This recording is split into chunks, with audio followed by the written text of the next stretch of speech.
हर वक्त जीतने का जज्बा होना चाहिए, क्योंकि किस्मत बदले ना बदले इंसान का समय ज़रूर बदलता है। किसी चीज़ को बात खोकर पाना बहुत ही अच्छा लगता है, रोकर मुस्कुराना बहुत ही अच्छा लगता है। और दोस्तों, एक बात जानिए, हार और जीत तो हमारी ज़िंदगी का हिस्सा है। हार के बाद जीतना बहुत ही अच्छा लगता है। दोस्तों, एक बात हमेशा याद रखें, पूरा आसमान तुम्हारे पास में छूने को है, तुम बस मेहनत करते जाओ और आगे बढ़ो। नमस्कार दोस्तों, मैं हूं बबीता प्रधान, आप सभी का स्वागत करती हूं आप सभी के पसंदीदा कार्यक्रम धरती धरारी में। आज के हमारे इस एपिसोड में हम आपको मिलवाने वाले हैं एक बड़ी ही खास पर्सनालिटी से।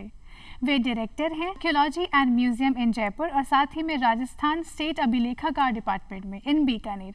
तो आइए मिलकर स्वागत करते हैं डॉक्टर महेंद्र खड़गावत जी का। महेंद्र सर, बहुत बहुत स्वागत है आपका हमारे इस कार्यक्रम धरती धरारी में। थैंक यू, बहुत बहुत धन्यवाद आपका बबीता जी। जी, कैसा महसूस कर रहे हैं सर आज इस मंच पर आकर? बहुत अच्छा लग रहा है दूरदर्शन पे आके और अपने बारे में या दूरदर्शन के ऊपर कुछ ऐसी चीज़ें बताने के बारे में जिससे दर्शक लोग सुनना चाहते हैं। जी बिल्कुल। महेंद्र सर, आप आज इस मुकाम पे हैं और बहुत अच्छा लग रहा है हमें जानकर आप अलग अलग आयामों से भी जुड़े हुए हैं। जब इंसान एक उपलब्धि पा लेता है और पीछे जीवन में देखता है तो उसको अपने बचपन का सफ़र बड़ा याद आता है। तो बचपन कहाँ और कैसे बीता? मेरा बचपन बीकानेर में बीता और शुरू से ही घर में पढ़ाई का माहौल था जी। और क्योंकि हमेशा ही पिताजी यही कहते थे, जिसको हम बीकानेर में उनको बाबूजी बोलते हैं, अपने पिताजी फादर को। जी जी। तो बाबूजी हमेशा यही कहते थे कि जो कुछ भी प्राप्त करना है वो पढ़ाई से ही प्राप्त करना है, क्योंकि हमारे पास बिजनेस तो है नहीं। जी। तो शुरू से ही दिमाग में था कि जो कुछ करना है वो पढ़ लिख के ही करना है। जी जी जी। और इसीलिए स्कूलिंग वहीं से किया और कॉलेज भी वहीं से किया। हाँ जी। तो एमए किया, एमए हिस्ट्री में किया, फिर एमफिल किया और then I was selected through RPSC. तो उसके बाद पीएचडी भी किया। सर्विस में आने के बाद मैंने पीएचडी किया। अरे वाह सर, नाइस। आप सर इतने एजुकेटेड हैं, आप पीएचडी हैं in history, first division, MPhil हैं।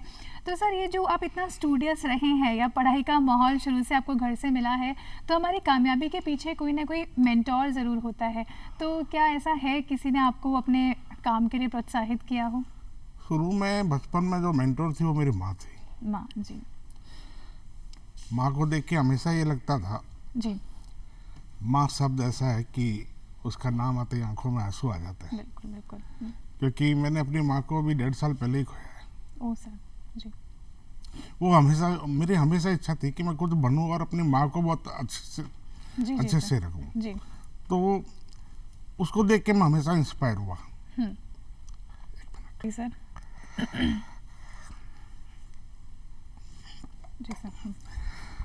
माँ ने हमेशा यही कहा कि बेटा जो कुछ करना है ईमानदारी से करना है जी। कड़ी मेहनत से करना है। और बचपन से हमने यही सीखा उससे। और मैं क्रिकेट भी खेलता था कॉलेज में आया तो जी। लेकिन पिताजी की ये इसको शर्त तो नहीं कह सकते। पिताजी ने कहा कि क्रिकेट तो खेलो जी, लेकिन पढ़ाई में कमी नहीं आनी चाहिए। बिल्कुल बिल्कुल। तो हमने हमेशा कोशिश की कि क्रिकेट और पढ़ाई दोनों साथ साथ चले और ईश्वर की बड़ी कृपा है कि वो दोनों साथ साथ चली और काफ़ी दूर तक चली। बिल्कुल बिल्कुल सर, माँ तो वो मूर्त है, भगवान से भी पहले हम हमारी माँ को पूजें और इतना पूजें कि वो पूजा भी बहुत कम रह जाती है। हम माँ का ऋण कभी भी नहीं चुका सकते हैं। माँ का ऋण चुकाने के बारे में हम सोच भी नहीं सकते हैं। बिल्कुल, वो जिस तरीके से हमें निस्वार्थ तरीके से प्यार करती है, वो प्यार जीवन में हमें कोई नहीं कर सकता। और आपकी मेंटोर जब आपकी माँ रही हैं, तो किसी के पीछे, उसकी सफलता के पीछे उसकी मम्मी का हाथ हो, तो ये बहुत बड़ी बात है सर। इसलिए आज आप इतने सफल हैं। बचपन से लेके और जब तक सरकारी नौकरी में नहीं आ गया, माँ ने ही सब कुछ, वो मेंटोर भी थी और मार्गदर्शक भी थी। हालांकि मेरे पिता की डेथ बहुत 26 साल हो गए उनको हुए, लेकिन मैं सर्विस में आ गया था बस, मुझे 1-2 साल ही हुए थे। और मेरे पिता उस दौर से गुजरे थे जब लाइट भी नहीं थी। तो वो हमेशा कहते थे कि हमने वो संघर्ष देखा है। तो मेरी इच्छा होती थी कि ठीक है, माँ बाप ने अगर इतना संघर्ष देखा है तो एक मुकाम हासिल करके उनको कुछ आराम दिया जाए। बिल्कुल बिल्कुल, ये बहुत ही आपकी अच्छी सोच है और आपके पीछे आपकी मम्मी की ब्लेसिंग्स है सर कि आज आप इस मुकाम पर हैं। बहुत अच्छा लग रहा है सर ये सब जानकर। महेंद्र सर, आप काफ़ी समय से department of archaeology and museum से जुड़े हुए हैं। इस डिपार्टमेंट की जो स्थापना है 1950 में हुई थी और हमारी जो विरासत है उसको संजोए रखना इस डिपार्टमेंट का कार्य है। तो सर क्या कहना चाहेंगे इस डिपार्टमेंट के बारे में? मेरे पास अभी 2 डिपार्टमेंट है। एक है आर्काइव्स का डायरेक्टर, हाँ। मैं करीबन 17 साल से हूँ जी। उसके बाद मैं आईएएस में आने के बाद मेरी posting director archaeology and museum के रूप में हो गई। हाँ जी। तो कैसे डॉक्यूमेंट हेरिटेज को सुरक्षित करना है, संरक्षित करना है और अपने इतिहास को और अपने अतीत को सुरक्षित करना है। हाँ जी। और कैसे मोनूमेंट्स को सुरक्षित करना है। हाँ। एक्चुअली आर्कियोलॉजी और आर्काइव में जो बेसिक डिफरेंस है वो मोनूमेंट और डॉक्यूमेंट का ही है। जी। तो archaeology preserve documents and archaeology preserve monuments. जी, जी, जी। तो आप देखते हैं कि जयपुर में हवा महल है, आमेर है, जंतर मंतर है, अल्बर्ट हॉल है, इस तरह से करीबन 8 मॉन्यूमेंट्स और 21 म्यूजियम हमारे पास है। जी। और उनमें हमने बहुत सारी ऐसी चीज़ें प्रदर्शित कर रखी है। हाँ जी। जो पर्यटकों को, जैसे जयपुर बहुत हॉट डेस्टिनेशन बना हुआ है पर्यटकों के लिए। और अभी हमने जब अमृत महोत्सव पे 15 अगस्त को 3 दिन के लिए निःशुल्क घोषित किया था, हाँ जी। तब तो एक रिकॉर्ड बन गया था कि एक ही दिन में हवा महल में 2 लाख टूरिस्ट जा रहे हैं, आमेर में 1.5 लाख जा रहे हैं, जी, जी, अल्बर्ट हॉल में 1 लाख से ऊपर जा रहे हैं। तो उससे ये देखने को मिला कि हमारे जो मॉन्यूमेंट्स हैं या हमारा जो इतिहास है, हमारा जो अतीत है, उसको देखने के लिए पर्यटक बहुत ज़्यादा। तो राजस्थान को वैसे भी हेरिटेज स्टेट कहा जाता है और ये भी कहा जाता है कि राजस्थान में किसी नवीन निर्माण की आवश्यकता नहीं है। हाँ। जो हमारे पास है उसी को हम सुरक्षित कर लें, संरक्षित कर लें तो ही बहुत होगा। बिल्कुल सर, जैसे कि आपने बताया अभी आप राजस्थान स्टेट अभिलेखागार जो डिपार्टमेंट है बीकानेर, वहाँ से भी जुड़े हुए हैं। तो ये डिपार्टमेंट जो हमारी पुरानी अभिलेख है उनको संरक्षित करता है और आपके नेतृत्व में बहुत सी उपलब्धियां भी इस डिपार्टमेंट ने हासिल करी है।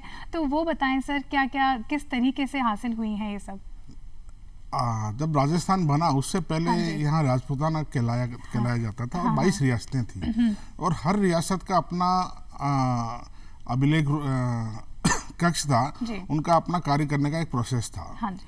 सारे ऑफिशियल डॉक्यूमेंट्स उसमें रिकॉर्ड रूम में होते थे और उन सभी 22 रियासतों के जो रिकॉर्ड है उसको एक जगह करके राजस्थान स्टेट आर्काइव्स का 1955 में गठन किया गया था जी। और शुरू में इसको यूनिट रिकॉर्ड ऑफिस कहते थे, बाद में 1963 में इसका हेड ऑफिस बीकानेर कर दिया गया। हाँ। क्योंकि बीकानेर की जो बिल्डिंग है मेरे हिसाब से दुनिया में रिकॉर्ड कीपिंग के हिसाब से उससे बेहतर बिल्डिंग अभी कोई नहीं है। जी जी। नेचुरल एयर कंडीशन बिल्डिंग जिसको कहा जाता है। हाँ और सर्वश्रेष्ठ रिकॉर्ड कीपिंग आपको बीकानेर की अभिलेखागार में देखने को मिलेगी। जी। तो जब 2005-06 में डायरेक्टर बना था तो उस समय बहुत सारी चुनौतियां थी सामने। कर्मचारियों के बैठने के लिए फर्नीचर नहीं था। जी जी जी। ऑफिस अस्त व्यस्त था। जी। और जो रिकॉर्ड था वो जो स्कॉलर्स आते थे उनको टाइम पे नहीं मिल पाता था। और हमारे पास लैंड रिकॉर्ड भी था तो लोगों के घरों के मकानों के पट्टे थे, वो 4-6 महीने तक उनको है या नहीं ये सब चीज सिर्फ हाँ या ना कहने में लगते थे। तो जब डायरेक्टर बनने का सबसे पहला काम मैंने किया वो था डिजिटाइजेशन का। 2005-06 में मैंने डिजिटाइजेशन स्टार्ट किया। उस समय इतना लोग नहीं जानते थे डिजिटाइजेशन के बारे में, तो मैंने गूगल से भी देखा और दूसरी जगह दिल्ली वगैरह बाहर जाके भी मैंने इसको देखा। और हमने 2-2.5 लाख डॉक्यूमेंट्स पायलट प्रोजेक्ट के रूप में किए, जिसमें वो लैंड रिकॉर्ड था बीकानेर डिवीजन का जिसमें 4 जिले हैं। जी सर। और वो पायलट प्रोजेक्ट सक्सेस रहा तो फिर हमें सरकार ने हम पर भरोसा किया और हमने 2009-10 के अंदर 4 महीने में 35 लाख डॉक्यूमेंट्स को डिजिटल भी किया और माइक्रोफिल्मिंग भी की और 24/7 का वर्क किया। So nice sir. तो उसमें सारे हमारे जितने भी अधिकारी थे, जितने भी कर्मचारी थे, उन्होंने पूरा समर्पित होकर कार्य किया और उसी का परिणाम है कि हिंदुस्तान का पहला डिजिटल अभिलेखागार राजस्थान स्टेट आर्काइव हमारा राजस्थान का बना। और आज हम स्थिति है कि हम 1.5 करोड़ से ज़्यादा डॉक्यूमेंट डिजिटाइज करके ऑनलाइन कर चुके हैं जी। और 2 करोड़ पे और अभी काम शुरू होने वाला है। और सबसे बड़ी बात यह है कि जब बाहर से इंग्लैंड, अमेरिका, ऑस्ट्रेलिया, डेनमार्क वहाँ से फ़ोन आता है और वो लोग कहते हैं कि हमने अपनी PhD 70% जो है आपकी ऑनलाइन कर ली है या हमें इससे ये लाभ मिल रहा है। तो डिजिटाइजेशन से पहले 100 या 125 स्कॉलर्स या लोग जो है वो बीकानेर आ पाते थे, वो कर पाते। तो डिजिटाइजेशन के पश्चात 1 साल में 100-125 और डिजिटाइजेशन के पश्चात ये हुआ कि हमारे पोर्टल पे डेली 200 से 250-300 स्कॉलर रहने लगे डेली। तो एक बड़ा चेंज देखने को मिला और संतुष्टि ये होती थी कि हम अपनी विरासत, अपने इतिहास, अपनी संस्कृति के बारे में जिसको रिसर्च कि जिसको बहुत ज़्यादा ज़रूरत है, हम दुनिया को उपलब्ध करवा पा रहे हैं। जी जी तो आज सारी दुनिया में आर्काइव का पोर्टल देखा जा रहा है, उस पर काम हो रहा है, तो ये एक अच्छा लगता है और जी अच्छा संदेश भी जाता है लोगों को। जी जी जी, बहुत ही अच्छा लग रहा है सर ये जानकर कि आपने इतने अच्छे कार्य करे हैं और इस डिपार्टमेंट को आप बहुत ऊंचाई तक लेके गए हैं डिजिटलाइजेशन के माध्यम से, और आपके जो सहयोगी उन्होंने भी बहुत अच्छा साथ दिया है। एक डिजिटल, इसके अलावा हमने इंफ्रास्ट्रक्चर पे भी काम किया। जी। मतलब 2005-6 के बाद राज्य अभिलेखागार में कभी भी कंस्ट्रक्शन का या जिसे कहते हैं रिनोवेशन का काम कभी बंद नहीं हुआ, हाँ जी आज भी चल रहा है। और दूसरा बनाया हमने एक अभिलेख म्यूजियम। अभिलेख म्यूजियम हिंदुस्तान में मोनूमेंट म्यूजियम आपको हर जगह देखने को मिलेगा, लेकिन डॉक्यूमेंट म्यूजियम नहीं, कहीं हाँ, देखने हाँ, को। बिल्कुल। ये 2020 में माननीय मुख्यमंत्री जी ने इसका उद्घाटन किया जी। और अभी 1 अक्टूबर को उन्होंने खुद ने भी अपने कैबिनेट के साथ देखा। ये एक अलग तरह का म्यूजियम है। इसमें हमने 6-7 गैलरीज बनाई है। जैसे मान लीजिए दस्तावेज दीर्घा बनाई है, जिसमें मुगल कालीन जो बादशाह थे उन्होंने राजपूत राजाओं को जो फरमान्स लिखे, उनको ओरिजिनल डिस्प्ले किया उसके हिंदी के और देवनागरी के साथ। इसके अलावा हमने एक छत्रपति शिवाजी महाराज की दरगाह बनाई कि कैसे छत्रपति शिवाजी महाराज पुरंदर की संधि जो 22 फीट लंबी थी, और इसके अलावा वो जो औरंगजेब के दरबार में गए उनको स्टेटस के हिसाब से खड़ा नहीं किया और वो अपमानित होकर उस दरबार को छोड़ के, उसका आंखों देखा हाल जयपुर के वकील प्रकाल दास ने वकील रिपोर्ट में लिखा, तो उसको ओरिजिनल लगाया वहाँ पे। तो छत्रपति शिवाजी महाराज से रिलेटेड बहुत सारे ऐसे डॉक्यूमेंट्स हैं जो इतिहास हिस्ट्री क्रैकिंग है। मैं आपको छोटा सा उदाहरण यही दे दूं कि आज तक ये मालूम नहीं था कि छत्रपति शिवाजी महाराज को आगरा से निकालने में जयपुर के मिर्जा राजा जयसिंह और उसके बेटे राम सिंह की भूमिका थी। लेकिन हमने रिकॉर्ड में एक सीरीज है अखबारात दरबार मोहल्ला, उसमें हमने उस जिस्ट और समरी को ढूंढ लिया, जिसमें उस समय औरंगजेब ने जो साउथ में मिर्जा राजा जयसिंह को एक लेटर लिखा। उस लेटर की समरी ये थी कि तुमने इतनी मुश्किल से शिवा को पकड़ा लेकिन तुम्हारे बेटे ने उसको भगा दिया। मेरी इच्छा हो रही है कि मैं इसकी खाल उधेड़ कर और पूरे आगरा में घुमाऊं, लेकिन तुम हमारे सबसे विश्वस्त मनसबदार हो, इसलिए मैं इसके सारे मनसब छीनकर इसको पच्युत कर रहा हूं और तुम अल्लाह का शुक्रिया अदा करो कि तुम्हारे बेटे को इतनी कम सजा मिली। तो ये एक हिस्ट्री क्रैकिंग डॉक्यूमेंट्स है जिसने सारे ऐतिहासिक जितने भी तथ्य थे उनको मतलब बिल्कुल चेंज कर दिया। कि आज तक यह था कि शिवाजी कैसे भागे, किंवदंतियां थी बहुत सारी कि उनके भागने के बारे में, लेकिन इस दस्तावेज ने, हमने इसको ढूंढा और इस दस्तावेज ने ये प्रूव कर दिया कि जयपुर के मिर्जा राजा जयसिंह और राम सिंह की सीधी भूमिका थी छत्रपति शिवाजी महाराज को वहाँ से निकालने में। जी जी जी, बहुत ही अच्छा लग रहा है सर ये जानकर कि आपकी जो फाइंडिंग्स रही है हिस्ट्री को लेके वो भी बहुत डीप है, और इन अभिलेखों को आपने इतनी अच्छी तरीके से संजोए रखा है, क्योंकि हमारा जो राजस्थान है, कहीं की जो भारत देश है, ये हमारे आर्ट एंड कल्चर, हमारे अभिलेख, हमारे धरोहरों के लिए ही जाना जाता है। यही मैं आपसे निवेदन कर रहा हूँ। जैसे हमने कहा महाराणा प्रताप के बारे में उनको एक डेडिकेट, तो उनको हमने 1000 कॉपर प्लेट्स जो मेवाड़ की थी उसको कॉपर प्लेट्स गैलरी बना दी। एक एलपी टेसिटोरी इटली से एक विद्वान आए थे जिन्होंने राजस्थान में और स्पेशली बीकानेर की कला साहित्य संस्कृति और पुरातत्व पे बहुत काम किया। 1915 से 1919 तक 5 साल वो बीकानेर में रहे और उन्होंने जो विवाह शादियों पे जो मारवाड़ी गीत गाए जाते थे तो उन्होंने अपने हाथ से लिखे और गांव-गांव सर्वे किया और हनुमानगढ़ से लेकर भावलपुर तक उन्होंने उत्खनन का कार्य किया और उन्होंने कहा कि ये बौद्ध शैली के, ये पूरा एरिया बौद्ध शैली के निकट है। हालांकि बाद में हरमन गॉइज जो जर्मन हिस्टोरियन थे उन्होंने उसकी थ्योरी को बिल्कुल काट दिया, उसके विरुद्ध उन्होंने डॉक्यूमेंट्स किए। लेकिन एलपी टेसिटोरी ने पल्लू गांव में जो मूर्तियां खोजी सरस्वती की, वो बोलती हुई मूर्तियां, वो आज भी एक तो पहले रॉयल एस्थेटिक सोसाइटी कलकत्ता में थी, अब नेशनल आर्काइव दिल्ली में आ गई और एक बीकानेर के गवर्नमेंट म्यूजियम में। वो मूर्ति आप देखेंगे तो आपको लगेगा कि सरस्वती माता कुछ थोड़ी देर में बोलने वाली है। अरे वाह, बहुत खूबसूरत है।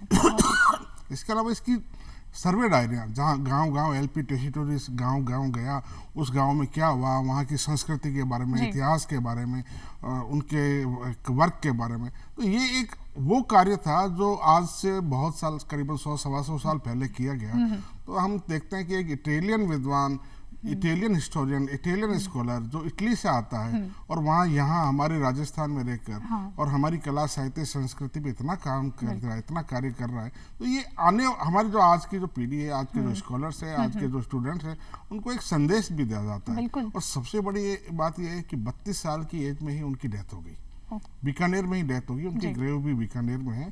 तो 32 साल की उम्र तक उन्होंने इतना कार्य कर दिया। अगर मान लीजिए उनको कुछ ईश्वर और उम्र देता तो और कितना हो। बिल्कुल बिल्कुल बिल्कुल बिल्कुल महेंद्र जी, और ये चीज़ पहले से भी चलती आ रही है और आज भी ये है कि अब्रॉड में, फॉरेन में हमारे आर्ट एंड कल्चर को बहुत सराहा जाता है और बहुत प्यार दिया जाता है।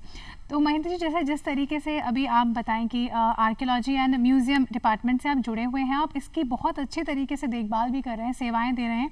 तो बहुत से टूरिस्ट ऐसे हैं जो म्यूज़ियम में आते हैं जहां हमारी धरोहरें बहुत ही अच्छे तरीके से रखी जाती है, सेफ कस्टडी में रखी जाती है। तो उन दर्शकों को सर आप क्या बताना चाहेंगे कि वो किस तरीके से उन चीज़ों का ख्याल रखें जब विजिट करें? तो सबसे बड़ी बात है, जैसे आप अल्बर्ट हॉल में जाते हैं, हमने वहाँ मूर्तियों को ओपन रख रखा है जी, वो उनको हाथ ना लगाए, बिल्कुल। उनसे एक दूरी बना के रखे, क्योंकि हाथ लगाने से मूर्तियाँ वो खराब होती है और उनको अगर फिर हम दोबारा रेस्टोर करने की कोशिश करते हैं तो आपको मालूम है कि बार बार करने से उनको डैमेज होने का खतरा रहता है। तो आप जितनी भी ये मोन्यूमेंट्स हैं या हमारी जो मूर्तियाँ हैं या मृण मूर्तियाँ हैं या दूसरे जो ओपन कर रखे हैं, वो सिर्फ टूरिस्ट के लिए कर रखे हैं, जनता के लिए कर रखे हैं, ताकि उसको देख सके और अगर कोई रिसर्चर आता है तो उस पर रिसर्च कर सके, तो उसको दूर से देखे, उस पर पास जाके उसको हाथ छूने की कोशिश ना करे। और जहाँ तक हो कोई दूसरा आदमी भी अगर उसको छूने की कोशिश कर रहा है तो उसको भी वो कहे कि आप इससे दूर रखे ही आप। हालांकि हमने फ़ोटो खींचना भी ओपन कर रखा है और बहुत सारी चीज़ें टूरिस्ट के लिए कर रखी है, लेकिन हम चाहते हैं कि टूरिस्ट, और मुझे अच्छा भी लगता है क्योंकि सीसीटीवी कैमरे में जब देखने को मिलता है कि टूरिस्ट बहुत ज़्यादा ध्यान भी रखते हैं। हाँ। कई लोग जब दूसरा उसको कोई छूने की कोशिश करते हैं उसको मना भी करते हैं। तो ठीक है, जागरूकता ज़रूरी भी है अपने इन चीज़ों को बचाने के लिए। जी जी बिल्कुल। और हमारे जो भारत देशवासी हैं वो खुद ही बहुत ज़्यादा समृद्ध हैं और समझदार हैं कि वो खुद से भी ऐसा नहीं करते हैं। और बहुत ही अच्छे महेंद्र जी आप कार्य कर रहे हैं। सभ्यता, साहित्य और संस्कृति से आप काफ़ी समय से जुड़े हुए हैं, आर्ट एंड कल्चर से। तो आज के इस आधुनिक युग में आप क्या बताना चाहेंगे कि कितना ज़रूरी है हमारी आर्ट एंड कल्चर को संजोए रखना? कला और संस्कृति राजस्थान की धरोहर है जी। हमारा एक एक शहर, चाहे बीकानेर हो, जोधपुर हो, जयपुर हो, कोटा हो, उदयपुर हो, यहाँ के साहित्यकार हर कोई छोटी काशी के नाम से जाना जाता है, कोई किसी नाम से। और यहाँ के साहित्यकारों ने जो कार्य किया है, मान लीजिए आप हरीश वाधानी जी को ले सकते हैं, आप बीकानेर के चंद्र जी को ले सकते हैं, आप अपने देवल यहाँ के जो पूर्व डायरेक्टर थे उनके बारे में बात कर सकते हैं, या उदयपुर से भी 3-4 और हैं। तो इन्होंने बहुत कार्य किया है इसके ऊपर, राजस्थान की कला, साहित्य, संस्कृति। लेकिन सबसे बड़ी बात यह है कि कोई भी कला और साहित्य या संस्कृति समृद्ध तब होती है जब उसका दूसरी भाषाओं में अनुवाद होने लग जाए। और अभी मैं आपको बताऊं कि एक पुरंदर की जो संधि थी जिसको हमने पर्शियन से हिंदी में ट्रांसलेट कराया, अभी थोड़े दिन पहले ही महाराष्ट्र में उसको मराठी में उसका ट्रांसलेशन हुआ है जी। तो अगर हिस्ट्री का ट्रांसलेशन होना दूसरी भाषाओं में शुरू हो जाएगा तो निश्चित रूप से हमारी कला, साहित्य और संस्कृति बहुत समृद्ध हो जाएगी। क्योंकि जिस प्रकार से चार्ल्स गियर्सन ने वर्क काम किया है, आप देखिए 1909 में उन्होंने लिंग्विस्टिक सर्वे ऑफ इंडिया के अंदर जो बहुत सारी 72 से ज़्यादा भाषाओं पर काम किया, उसमें राजस्थानी पे भी उनका जो 9th वॉल्यूम है वो राजस्थानी के ऊपर है। उन्होंने इतना ज़बरदस्त काम किया है कि उसको देख कर ऐसा लगता है कि एक फॉरेनर एक राजस्थानी भाषा के ऊपर इतना कार्य कर सकता है। बिल्कुल, ये सर बहुत ही अविश्वसनीय लगता है कि कोई बाहर से आके हमारी भाषा में लिखे। अगर हम कहीं बाहर जाएं और वो पूरा फॉरेन लैंग्वेज में लिखना चाहें तो हमारे लिए बहुत टफ होगा। तो कितना टफ उनके लिए भी रहा होगा, लेकिन वो प्रेम था उनका हमारी भाषा। ये दिखाता है कि अगर आप डेडिकेटेड होकर कार्य करते हैं जी। बहुत सारे स्कॉलर्स आर्काइव में ऐसे आते हैं जिनको हिंदी नहीं बोलने आती, लेकिन 15 या 20 दिन के बाद वो हमारी मारवाड़ी जो जिसको कहते हैं कि पुराने वाली रियासत काली, उसको पढ़ना सीख जाते हैं। तो ये एक बहुत बड़ी बात है क्योंकि वो इतने समर्पण के साथ आते हैं। हाँ। तो ये हमारे स्कॉलर्स को भी, ऐसी बात नहीं है, हमारे जवाहरलाल नेहरू यूनिवर्सिटी दिल्ली के, जामिया के या दूसरी यूनिवर्सिटीज हैं, राजस्थान के भी बहुत सारे स्कॉलर्स ऐसे हैं जो बहुत आसानी से इस लैंग्वेज को पढ़ सकते हैं। लेकिन डे बाय डे ये कम हो रहे हैं और इसी कारण से हम सीडेक पुणे के साथ इसका एक सॉफ्टवेयर भी और पुरानी मारवाड़ी को सीखने का ऐप भी तैयार कर रहे हैं। मुख्यमंत्री बजट घोषणा का हिस्सा है, बहुत जल्दी आपको वो देखने को मिलेगा। बहुत ही अच्छा इनोवेशन होने वाला है महेंद्र सर। ये महेंद्र सर काफ़ी सारी आपने बुक्स भी लिखी है और उन्हें एडिट भी किया है, और मोस्टली जैसे कि मैं देख पा रही हूँ वो किताबें हमारी फ्रीडम से रिलेटेड है और भी अलग अलग आयामों से रिलेटेड है। तो सर लिखने का शौक कैसा लगा और किस किस तरीके से, क्या वातावरण में आप लिखते हैं? राज्य अभिलेखागार में था तो पहले रिसर्च पेपर लिखने के बारे में सोचा, फिर धीरे धीरे ऐसा आया कि कुछ बुक्स भी एडिट करनी चाहिए। हाँ जी। तो हमने अभी अमृत महोत्सव के तहत करीबन 4-5 बुक्स निकाली, जिसमें राजस्थान के 200 से ज़्यादा फ्रीडम फाइटर्स हैं। हाँ। उनके इंटरव्यूज हमारे पास हैं, तो उनके फोटो के साथ में शॉर्ट उनका डिस्क्रिप्शन के ऊपर एक बुक निकाली। इसके अलावा विजय सिंह पथिक पे नहीं थी, तो हमने उनके ओरिजिनल डॉक्यूमेंट्स पे विजय सिंह पथिक के एक बुक निकाली है। अभी हमने थोड़े दिन पहले ही स्वतंत्रता आंदोलन के दौरान जो समाचार पत्रों की भूमिका है, उसमें 45 से ज़्यादा उस समय के समाचार पत्रों को ओरिजिनल को स्कैन करके उसकी बुक निकाली, जिसको माननीय मुख्यमंत्री महोदय ने बीकानेर में उसको रिलीज किया था। तो 2000 ये फरमान जो थे, जब मैं डायरेक्टर बना था तो उस समय मैंने ये कोशिश की कि इन फरमानों में क्या है। हाँ, सबसे पहले तो इनको संरक्षित करवाया। बीकानेर के जो राज्य अभिलेखागार है उसमें 327 मुगलकालीन फरमान है जी। हमने 2010 में इसका पहला वॉल्यूम निकाला था और एक सीरीज निकाली कि फारसी फरमानों के प्रकाश में मुगलकालीन भारत एवं राजपूत शासक। फर्स्ट वॉल्यूम निकाला, जिसके अंदर आपको 3 जो फरमान है वो राजस्थान अपने जयपुर से रिलेटेड है कि जयपुर में जो मार्बल ताजमहल बना वो मकराना से तो मार्बल गया ही था, लेकिन जयपुर में भी मार्बल की, आमेर में मार्बल की माइंस थी। ये खोज पहली बार राज्य अभिलेखागार ने की। बहुत अच्छी बात है। और यहाँ से मजदूर गए मार्बल के लिए, और किस प्रकार से गए, इसको पढ़ने से ऐसा लगता है कि इतिहास आज से 300-400 साल पहले के उस इतिहास को देखने से बहुत सारी चीज़ें हैं जो हम सीख सकते हैं कि उस समय का सिस्टम क्या था, रेवेन्यू सिस्टम क्या था, उस समय का भू राजस्व व्यवस्था क्या थी, उस समय किस प्रकार से कार्य लिया जाता था। सबसे बड़ी चीज़ थी कि बादशाह चाहते तो फ्री में ये मार्बल मंगवा सकते थे, बिल्कुल, क्योंकि उनका हुक्म काफी था, लेकिन उन्होंने ऐसा नहीं किया। उन्होंने कहा कि इसका जितना भी खर्चा लगे उसको राजकोष से प्राप्त कर लिया जाए और इनको दे दिया जाए। तो ये बहुत बड़ी चीज देखने को मिलती है कि उस समय जब बादशाह का हुक्म अंतिम होता था, उन्होंने पैसे चुकाकर मार्बल को यहाँ से मंगवाया। ये एक बहुत बड़ी चीज। और इसके 4 वॉल्यूम हमने निकाले। इन चारों वॉल्यूम से मैं ये तो नहीं कह रहा कि इन 327 फरमान से मध्यकालीन भारत का इतिहास बदल रहा है, लेकिन मैं 100% ये कह सकता हूँ कि इन फरमानों से मध्यकालीन भारत का इतिहास अपडेट हो रहा है और कुछ ऐसे अनछुए इतिहास के पहलू लोगों को, इतिहासकारों को, शोधकर्ताओं को देखने को मिल रहे हैं जो आज से पहले उन्होंने कभी ना देखे, ना सुने, ना पढ़े। बिल्कुल बिल्कुल। और महेंद्र सर, मैं खुद हिस्ट्री पढ़ना बहुत पसंद करती हूँ, तो मैं खुद भी ये सुन के बहुत एस्टॉनिशिंग सी हो रही हूँ। जो तथ्य आप मुझे बता रहे हो ये मेरे लिए भी बहुत नए हैं, और ये न्यू फाइंडिंग्स जब समझने को किसी को मिलती है तो बहुत ही अच्छा लगता है और एक एक्साइटिंग होता है उस चीज़ को पढ़ना भी। महेंद्र सर, काफ़ी जगह पे आपने लेक्चर्स एंड अपने प्रेजेंटेशंस भी दिए हैं। आपने प्रेजेंटेशन दिया है role of Mahatma Gandhi in Rajasthan freedom struggle on digital archives, तो वो दौर कैसा रहा? जो आपके स्टूडेंट्स हैं उनका रिस्पांस कैसा आया? डिजिटल आर्काइव बनने के बाद में जब ये लाउड होने लगा, हाँ जी, तो 2017 में मुझे यूनिवर्सिटी ऑफ पेनिसिल्वेनिया यूएसए में बुलाया गया। हाँ। उनका ये कहना था कि पूरा का पूरा साउथ एशियन आर्काइव है वो पैसे की कमी से, पदों की कमी से जूझ रहे हैं, एक रीजनल आर्काइव ने इतना बड़ा काम कैसे किया?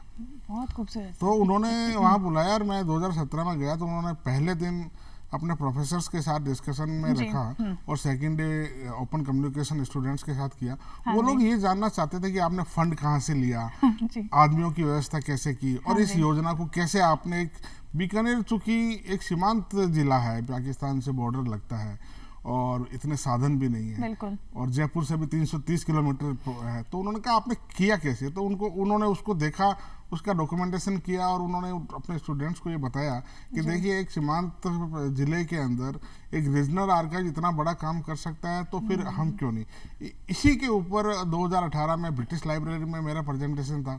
वो लोग भी यही जानना चाह रहे थे कि आपने ये सारा संसाधन ये कैसे किया, आप बताइए। तो उनको करीबन 3-3.5 घंटे का प्रेजेंटेशन था, 1-1.5 घंटे का उन्होंने क्वेश्चन आंसर किए।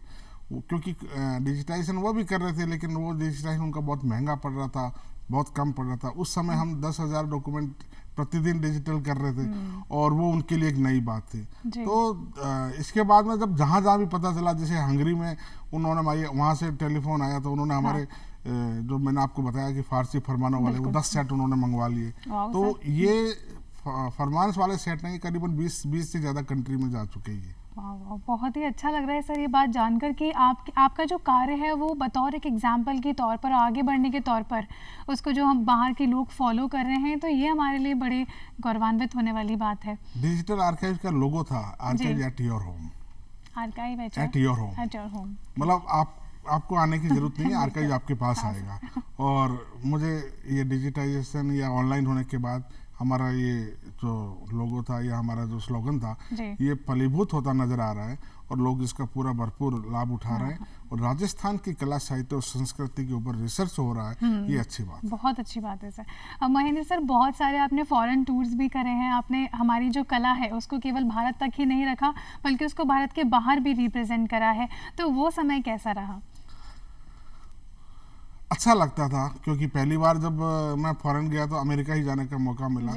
और जब वहाँ फिलाडेल्फिया में रात को 10:30-11 बजे पहुँचा, करीबन 20 घंटे की यात्रा के बाद, तो मुझे लगा कि चलो मेरा पाँव विदेश की ज़मीन पे पड़ी, आप मुझे वापस भी भेज दे तो कोई बात नहीं। लेकिन दूसरे दिन जब जिस प्रकार वहाँ पे वर्क स्टार्ट हुआ, वहाँ के प्रोफेसर से और वहाँ के लोगों से बातचीत करने का मौका मिला, तो मुझे लगा कि जो बेसिक फ़र्क है वो है डेडिकेशन का।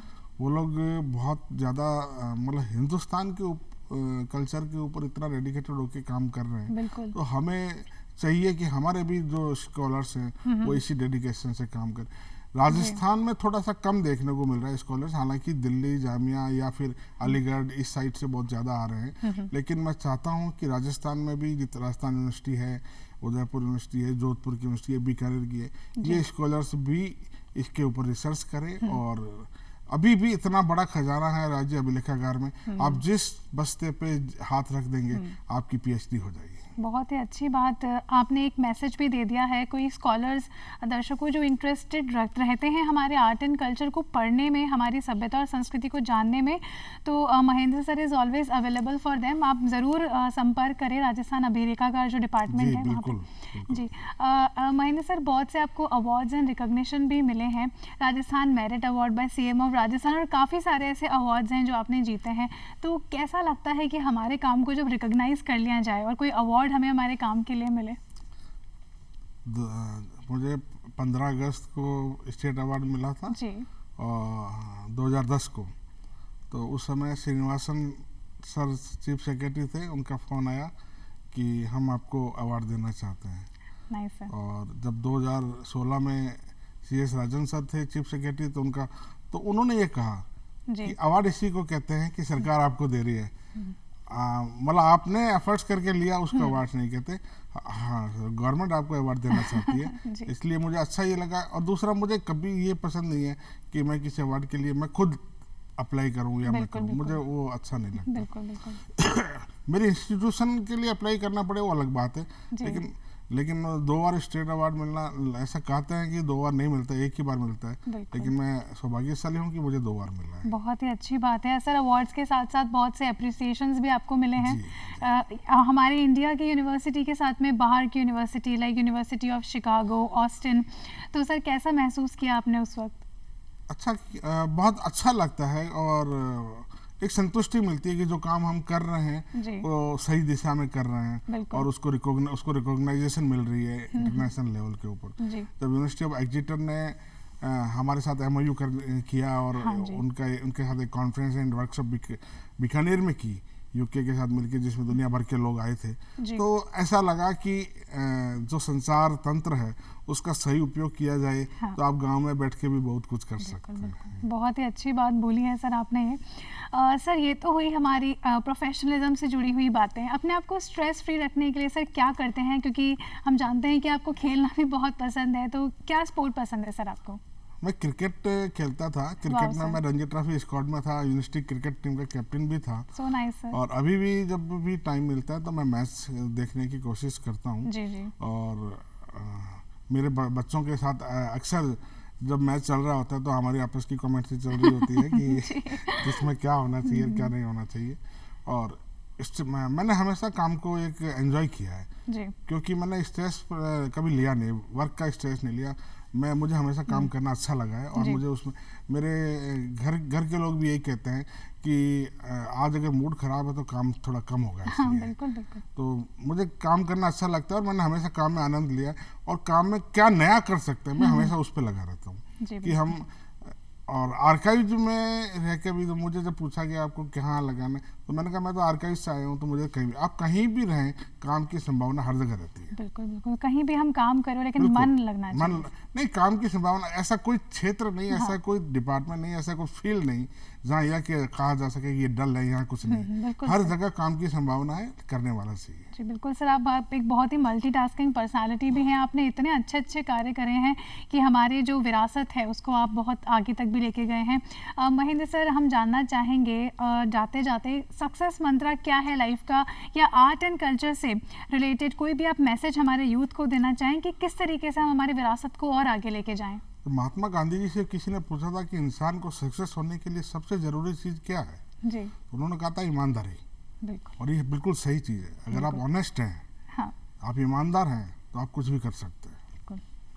और मैं यही चाहता हूँ कि हमारे आने वाली जो जनरेशन है वो उसकी पहली ये होनी चाहिए कि वो ईमानदार रहे अपने कार्य के प्रति और हर चीज उस चीज के प्रति। अगर आप, क्योंकि अगर ईमानदार हैं तो आपको कोई झुका नहीं सकता। ठीक है, लाइफ में बहुत सारी परेशानी आती है लेकिन एक वो संतुष्टि मिलती है कि आप जब नींद नहीं लेना चाहें तब भी आप नींद ले सकते हैं। और ये बहुत बड़ी संतुष्टि होती है। और आपको, आदमी किसके लिए जीता है? सेल्फ सेटिस्फेक्शन से, आत्मसंतुष्टि के लिए। और आत्मसंतुष्टि ईमानदारी से काम करके मिल सकता है। लेकिन और आज हमारे जो तंत्र है उसमें इसकी जरूरत भी बहुत ज्यादा है। बिल्कुल बिल्कुल। तो मैं चाहूंगा कि युवा लोग हैं, हाँ जी, वो अपनी कला और संस्कृति को बचाए, उसको सुरक्षित करें, उसको संरक्षित करें। और जहाँ भी, हालांकि विदेशों में बहुत सारी ऐसी संस्थाएं हैं जो राजस्थान की कला संस्कृति पर कार्य कर रही है और हमारे लोग भी बाहर बहुत बड़ी संख्या में रह रहे हैं। मैं राजस्थानी भाषा साहित्य और संस्कृति अकादमी का 3 साल मेरे पास एडिशनल चेयरमैन का चार्ज था। तो उस दौरान भी मैंने पूरे राजस्थान में और राजस्थान से बाहर भी बहुत सारे ऐसे प्रोग्राम्स किए राजस्थानी के, ताकि राजस्थान की भाषा संस्कृति से लोगों को रूबरू करा सकें। तो आने वाली जनरेशन को भी यही है कि ईमानदारी से कार्य करें और अपनी भाषा संस्कृति पे गर्व करें और इसको सुरक्षित करें, संरक्षित करें और इसको आगे ले जाएं। महेंद्र सर, बहुत बहुत शुक्रिया और धन्यवाद आपका कि आप हमारे शो पर आए और हमें बहुत सी चीज़ें आपसे सीखने को मिली। बबीता जी, मुझे भी बहुत अच्छा लगा यहाँ आके और आशा है फिर कभी और मिलना होगा। बिल्कुल बिल्कुल बिल्कुल। तो दर्शकों, हमारी अभी मुलाकात हुई डॉक्टर महेंद्र खड़गावत जी के साथ में, जिन्होंने हमें बहुत सी अच्छी अच्छी बातें बताई और साथ ही में राजस्थान में जो स्कॉलर्स आना चाह रहे हैं उनके लिए मैसेज भी दिया कि आप आगे आएँ, अपने आर्ट एंड कल्चर के फील्ड में कार्य करें, हमारे अभिलेखों के लिए और भी कार्य करें और हमारे भारत देश को और भी समृद्ध बनाएं। तो दोस्तों, आज के लिए इजाज़त लेते हैं। अगले कार्यक्रम में फिर से एक नई पर्सनालिटी के साथ में आप सभी से मुलाकात होगी। तब तक के लिए इजाज़त दीजिए बबीता प्रधान को। देखते रहिए टीडी राजस्थान। नमस्कार।